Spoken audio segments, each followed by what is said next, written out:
On March 17, 1943, in a quiet wood-paneled office in Berlin, a German admiral held a report that seemed impossible. It was a single sheet of paper, a summary of raw intelligence, but its contents were more explosive than a 1,000-pound bomb. The report didn't describe a new superweapon or a secret army. It described a factory, an American factory, an ocean away, that was projected to soon be capable of producing a 4-engine heavy bomber every 60 minutes. To the men of the German High Command, it was a joke, a piece of American propaganda so absurd, it was laughable. But to the spies who risked their lives to gather the information, it was something else entirely. It was a death sentence written in numbers. It was the day they knew with chilling certainty that the war was lost. This is the story of the devastating truth that was too terrifying for Adolf Hitler to believe, and how the denial of a single fact sealed the fate of the Third Reich. In the heart of the Nazi war machine, Admiral Wilhelm Canaris was an oddity. As head of the ABI, German military intelligence, he was a man who lived and breathed cold, hard facts.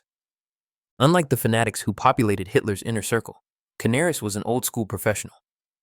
He was a career naval officer, a patriot from a different era, who saw the world not through the warped lens of ideology, but through the clear glass of strategic reality. His loyalty was to Germany, and his duty was to provide the unvarnished truth, no matter how ugly. His organization, the ABER, was a sprawling network of agents and analysts stretching across the globe. The eyes and ears of the German military. In the early years of the war, the ABER had been key to Germany's blitzkrieg victories, delivering the intel that let the Wehrmacht outsmart its opponents. But by early 1943, the mood in Berlin was changing. The war wasn't a series of victory parades anymore. The disaster at Stalingrad had been a brutal shock to the system. On the Eastern Front, the Soviet war machine was grinding back with terrifying force. In North Africa, American and British forces were squeezing the life out of Rommel's famed Afrika Korps. The tide was beginning to turn. And yet at the very top, a dangerous sense of invincibility lingered. Hitler, holed up in his Wolf's Lair headquarters, was becoming more detached from the real world, surrounded by yes-men who filtered out bad news and fed his delusions. He believed the German war effort was a matter of sheer will. The German soldier was superior. German science was unbeatable. Victory was destiny. Into this echo chamber of self-deception, Admiral Canaris was about to pour a bucket of ice-cold water. He was a man who understood the grim arithmetic of war. He knew modern warfare wasn't just a clash of armies, but a collision of economies, a brutal equation of steel, oil, and aluminum. And from his perch at the center of a global intelligence web, he was starting to see numbers that terrified him. Numbers that suggested Germany wasn't just losing the production war. It was about to be buried by an industrial avalanche it couldn't even imagine. The intelligence didn't arrive in a single flash. It was a slow, creeping dread built from a dozen different sources. It started as whispers picked up by German agents in neutral countries. A businessman back from the US spoke of a factory so vast it had its own weather. A diplomat in Washington reported on production targets that seemed to have an extra zero. A Swedish engineer sent a coded message about an aircraft assembly line that moved with the speed of car manufacturing. Individually, you could dismiss them. But as the reports flowed into the AB headquarters, Canaris' analysts saw the terrifying pattern. They all told the same story.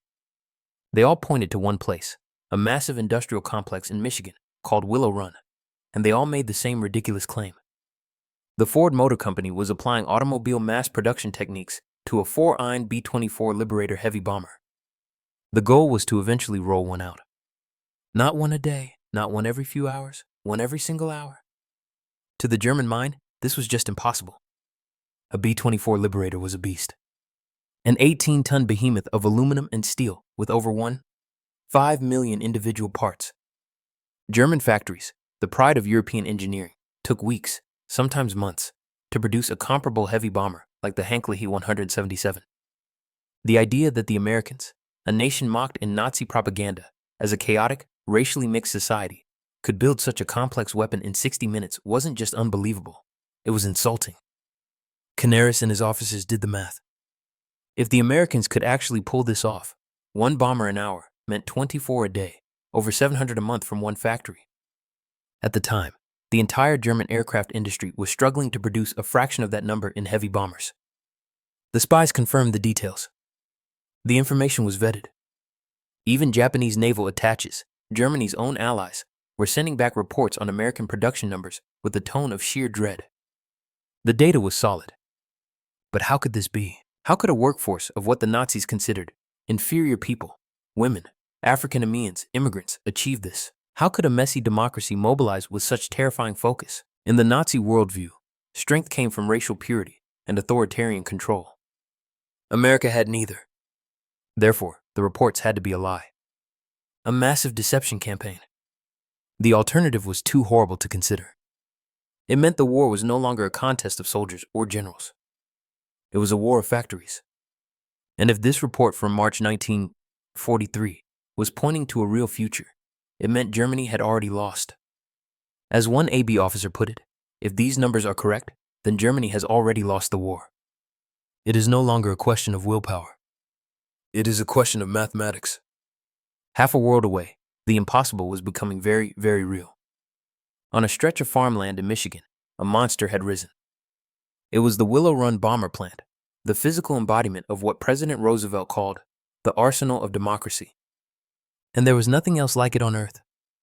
Designed by the industrial architect Albert Kahn, the main building was a single room, so vast, it was called the most enormous room in the history of man.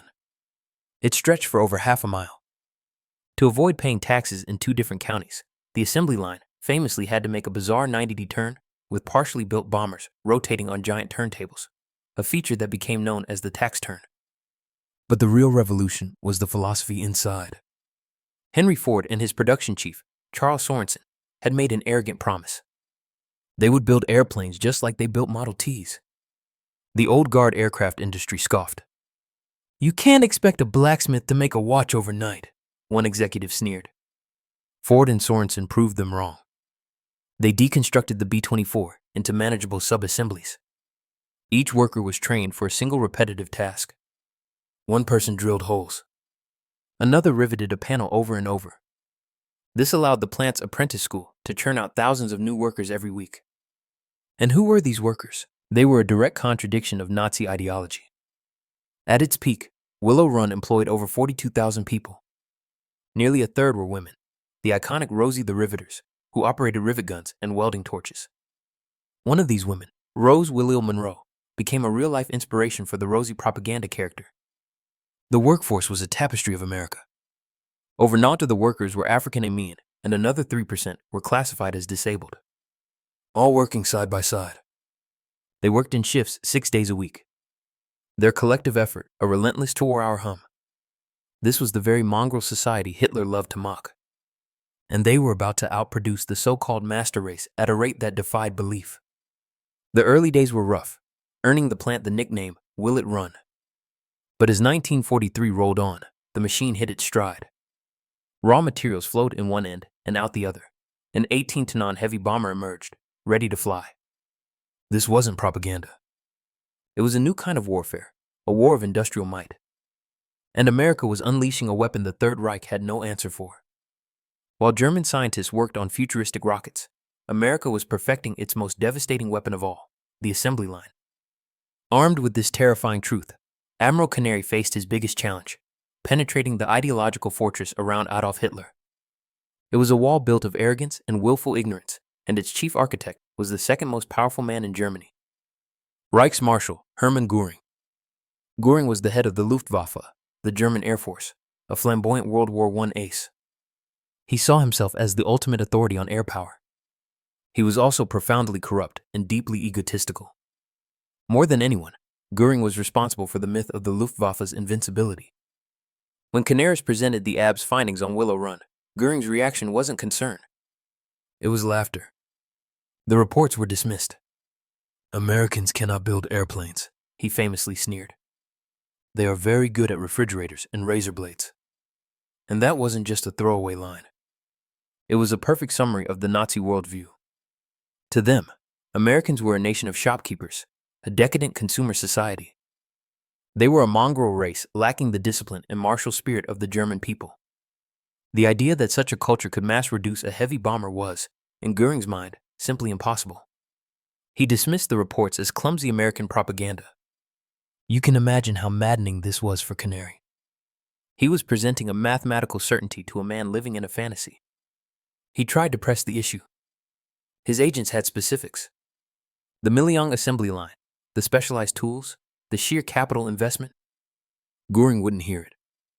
He and his inner circle had their own narrative, an article of faith. To question it wasn't just to question a military assessment. It was heresy. Plus, for Göring to accept Canaris's report would be a devastating admission of failure.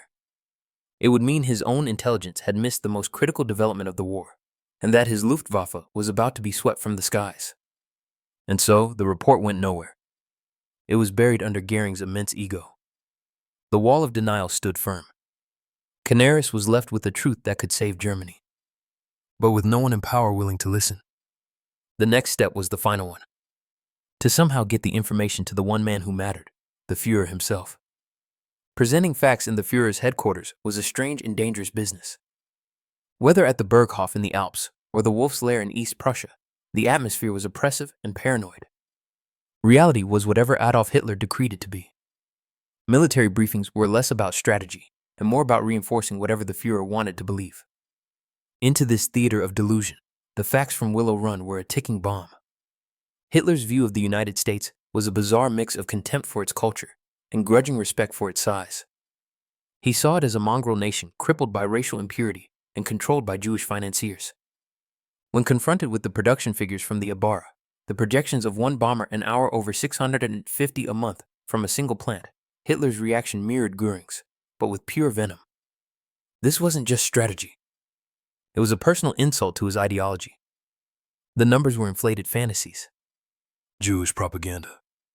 His own armaments minister, Albert Speer, a man who actually understood production, would later admit in Allied interrogations that he knew if the Willow Run numbers were even half accurate, Germany was doomed. But to say that in Hitler's presence in 1943 would have been suicide. So the great confrontation never really happened. It was a collision between fact and dogma. And in the Third Reich, dogma always won. The Admiral's warning was not just ignored. It was seen as a symptom of defeatism. The men who brought the truth were now seen as weak. Their patriotism questioned. In Hitler's mind, the war was a test of will and blood, not of logistics. A single piece of paper representing the dangerous work of dozens of spies was brushed aside. It contained the most important strategic fact of the war. The enemy's industrial capacity was growing at a rate Germany couldn't hope to match. The decision was made not by order, but by a stubborn refusal to see. The truth was rejected. The spies were dismissed. The Admiral was silenced. And in that moment of supreme ideological blindness, the fate of millions was sealed. The consequences of that denial were inevitable. They came first as a distant rumble, then as a terrifying roar that filled the skies over the Reich. Believing their own hype, the German High Command made a series of disastrous mistakes. They continued to funnel resources into Hitler's pet projects, the Wunderwaffen, or wonder weapons. The V-1 flying bomb and V-2 rocket, while advanced, were strategically insignificant. The Messerschmitt Me-262 jet fighter was a revolution, but it arrived too late and in too few numbers. They didn't have time, because the prophecy of Willow Run was coming true. Throughout late 1943 and into 1944, the trickle of Allied bombers became a flood. The U.S. 8th Air Force began its relentless daylight bombing campaign. And at the heart of this campaign were the B24 Liberators. The planes rolling off the assembly line in Michigan were now blotting out the German sky. In February 1944, the Allies launched Big Week, an all-out assault on the German aircraft industry. Thousands of bombers, many from Willow Run, pounded factories across Germany. The Luftwaffe rose to defend its home and was systematically annihilated. German pilots, however brave, were simply overwhelmed. For every German fighter that went down, there was only a trickle of replacements. For every American plane lost, 10 more were crossing the Atlantic. It was a brutal war of attrition, exactly what Canaris had foreseen. The cities Göring had promised would never be bombed were being reduced to rubble.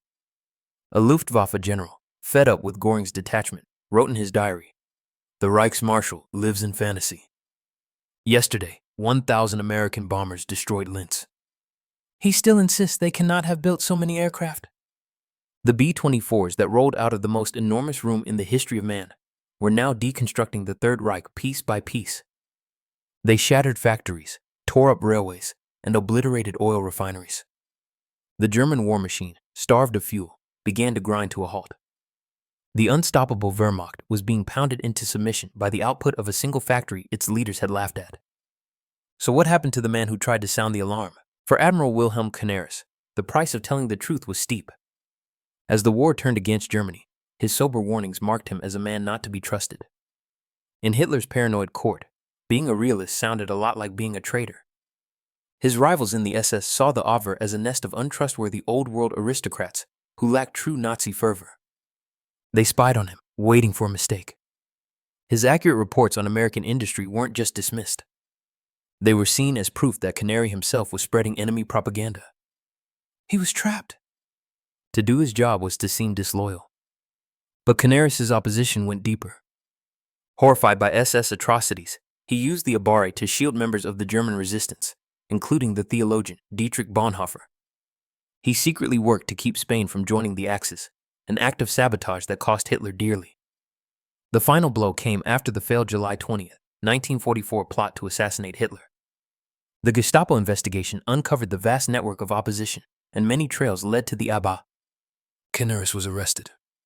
His personal diaries were found revealing the true depth of his opposition to the regime. On April 9, 1945, in the final chaotic weeks of the war, the order came from a vengeful Hitler. At Flossenburg concentration camp, Admiral Wilhelm Canaris, stripped naked, was slowly strangled to death with piano wire. It was a brutal, humiliating end for the man who had seen the future with perfect clarity. He was murdered by the very regime he had tried to save from its own blindness. He delivered the message, and for his trouble, he was erased. When the guns fell silent in May 1945, the final numbers proved just how right Canary had been. The report that landed on his desk in 1943 wasn't just accurate, it was an understatement. The final tally for Willow Run was staggering. At its absolute peak in 1944, the plant was producing a B24 Liberator, not every hour, but every 63 minutes. By the time the last plane rolled off the line, Ford had built 6 9C2 complete B24s at Willow Run and produced another 1,083 knockdown kits for assembly elsewhere. Think about that. A single American factory produced more 4-engine heavy bombers than the entire German aircraft industry managed during the whole war. It wasn't even close. Across all its factories, the United States produced over 18,400 B-24 Liberators, making it the most produced heavy bomber in history. In total, from 1940 to 1955, the U.S. manufactured over 300,000 military aircraft. Germany in the same period produced around 94,000 combat aircraft. The American industrialist William Knudsen said it best. We won because we smothered the enemy in an avalanche of production, the like of which he had never seen, nor dreamed possible. The German failure to believe this wasn't a failure of spying. German agents did their job. They got the intel. The failure was a failure of acceptance. It was a total cognitive collapse at the highest levels. An inability to process facts that contradicted a fanatical ideology. The Nazi leadership, blinded by their own propaganda, simply couldn't believe the numbers.